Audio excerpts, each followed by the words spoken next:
Teoría del caso. Hoy vamos a estudiar cómo formular una teoría del caso. No podemos preparar un examen directo, un contraexamen, ni ningún alegato hasta que tengamos una buena teoría del caso. ¿Cómo le hacemos? El Ministerio Público o Fiscal tiene que pensar por qué el imputado es culpable. Para la parte acusadora, lo más fuerte es su evidencia. Lo menos necesario es un motivo. Pero si la evidencia es débil, por ejemplo, en casos con prueba indirecta, una teoría puede ser más importante. El defensor tiene que pensar, ¿por qué mi cliente es inocente? O, ¿por qué el Ministerio Público está equivocado? Obviamente la meta del defensor es que se absuelva a su cliente y defenderlo celosamente. Normalmente, hay 3 opciones para la teoría del caso de un defensor. Número 1. No lo hizo. Usamos esta teoría en casos de identificaciones erróneas o cuando el cliente es inocente de los hechos constitutivos de delito. En otras palabras, ese hecho no existe o fue cometido por otra persona. Número 2. Lo hizo, pero. Usamos esta teoría cuando tenemos una defensa legal como defensa propia, consentimiento o falta de conocimiento de lo que hace, etc. Número 3. Duda razonable. Usamos esta teoría cuando no hay otras opciones. Es la defensa más débil de todas las teorías porque no tenemos evidencia para usar a nuestro favor. Dependemos de la falta de evidencia o las debilidades de la contraparte para mostrar que el juez o jueces no tienen otra opción que absolver a nuestro cliente. Algunos ejemplos de una teoría del caso son, aunque le pegó a su hermano con un martillo, fue un accidente. Los testigos están mintiendo por prejuicio. El demandante está mintiendo por venganza. El testigo no está mintiendo, pero está identificando a la persona errónea. El imputado es culpable de un despido apresurado, no justificado o ilegal. No podemos confiar en la evidencia científica porque no se usaron métodos correctos. Lo que queremos de la teoría del caso. Antes de hablar de la teoría del caso, debemos entender qué es. La teoría del caso es la visión que tiene cada una de las partes, es decir, Ministerio Público y Defensa, de los hechos sucedidos. Dichas teorías del caso de manera usual serán contradictorias entre sí, ya que el Ministerio Público estará buscando una sentencia condenatoria y la defensa una absolutoria. Lo más importante de la teoría del caso es que sea algo coherente, lógico, único y simple. Queremos explicar toda la evidencia o pruebas contra el imputado de tal manera que resulte con la conclusión de que el imputado es culpable, si somos fiscales o Ministerio Público, o que es inocente, si somos defensores. La teoría del caso debe estar conformada por 3 elementos jurídicos, fácticos y probatorios. Toda teoría del caso deberá interesarle al derecho y, por lo tanto, hacerse cargo de los elementos jurídicos que conforman el delito. Por otro lado, dichos elementos jurídicos estarán directamente relacionados con los elementos fácticos, es decir, aquellos hechos que le importarán al derecho. Finalmente, necesitamos elementos probatorios, que serán aquellos medios de prueba que utilizaremos para probar los hechos que le importan al derecho.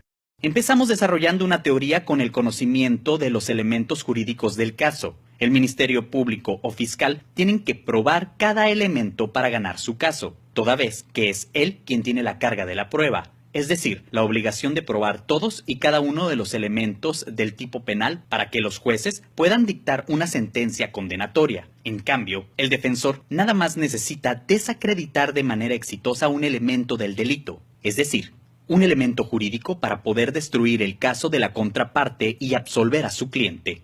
Otras recomendaciones para generar una teoría del caso exitosa podrían ser hablar con nuestros amigos quienes también saben de derecho. De igual forma, nos pueden ayudar personas normales, es decir, gente fuera de la facultad de derecho o que no sean abogados. Esto es recomendable, debido a que nos pueden dar un punto de vista distinto que el nuestro para ayudarnos a tener una visión completa de nuestro caso. Los hechos. Desarrollamos una teoría del caso con el análisis de los hechos. Es vital recordar que algo esté escrito en el expediente o carpeta de investigación no significa que es un hecho. El hecho de que alguna persona diga que vio algo no significa que realmente lo haya visto. Los dos lados tienen que pensar en posibles desafíos contra su evidencia y la evidencia introducida por la contraparte. A veces, los hechos, según los testigos, no son tan creíbles después de una investigación o después de hablar con los otros testigos. Vamos a buscar las versiones del cliente, la contraparte, los testigos y los investigadores si hubieren. Los mejores hechos para nuestro caso son los hechos que no son controvertidos. que apoyan fuertemente nuestra teoría y que no son consistentes con la teoría de la contraparte. Siempre tenemos que pensar en la diferencia entre hechos y conclusiones. Por ejemplo, si un testigo dice que un hombre estaba borracho, hay que investigar cuáles hechos apoyan esa conclusión. Si un testigo dice que la calle estaba oscura, tenemos que investigar qué significa. Palabras como grande, pequeño, fuerte, poco, mucho, alto, lejos, cerca, son conclusiones, no hechos. Necesitamos evitar palabras de conclusión y buscar hechos que podamos probar. Por ejemplo, si digo que mi amigo vive lejos de mí, puede ser un tema muy relativo, ya que lejos puede significar una distancia para una persona y otra muy distinta para alguien más, generando falta de claridad en la información. En cambio, si digo que mi amigo vive a 1000 kilómetros de mí, explica mejor la distancia entre mi amigo y yo, ¿cierto? ¿Cómo escoger una teoría? Después de investigar bien el caso, es importante ir al lugar de los hechos, hablar con los testigos y el imputado. Pero ¿cómo decidimos cuál es la mejor teoría del caso?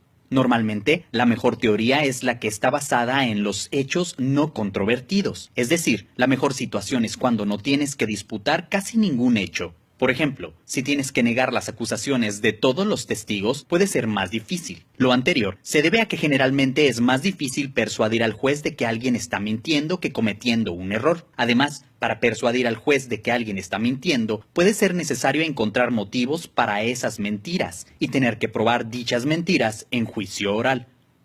Temas. A veces es útil usar un tema o lema para captar la atención de los jueces. Un tema es una frase o idea que apoya la teoría del caso. Si queremos verlo de una forma natural, podríamos decir que es el nombre de la película. Es algo que podemos usar para enlazar diversos elementos del juicio oral, como el alegato de apertura, los exámenes directos, contraexámenes y el alegato de clausura. Un tema puede ayudar a captar las emociones o motivos fuertes del caso. Podemos usar la mención de emociones para explicar mejor nuestra teoría del caso, y así captar la atención de los jueces sobre él o los puntos más importantes de nuestro caso. Muchos casos involucran las emociones o motivos como medio, odio, venganza, racismo, envidia, coraje, ebriedad, oscuridad o mentiras. Si vamos a usar un tema, no puede ser algo demasiado listo, gracioso, poco relevante o tan general que podría ser aplicable para cualquier caso. Es mejor no usar un tema que usar un tema malo.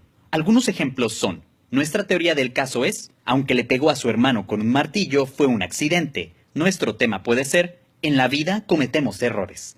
Nuestra teoría del caso es, el testigo no podía verlo por estar borracho.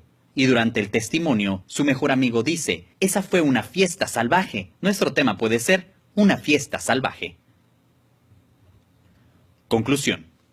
Tenemos que desarrollar bien nuestra teoría del caso antes de trabajar en algún interrogatorio o alegato. Si la desarrollamos bien, todo lo demás fluirá fácilmente cuando trabajamos en el resto de la preparación del caso. La teoría del caso es la brújula del Ministerio Público y la defensa para poder conducir de manera adecuada tanto su investigación como la etapa de depuración de los medios de apertura y el propio juicio oral. Una buena teoría nos dará las herramientas para organizar nuestra presentación de la evidencia y nuestros argumentos para convencer a los jueces de que merecemos ganar. Suerte.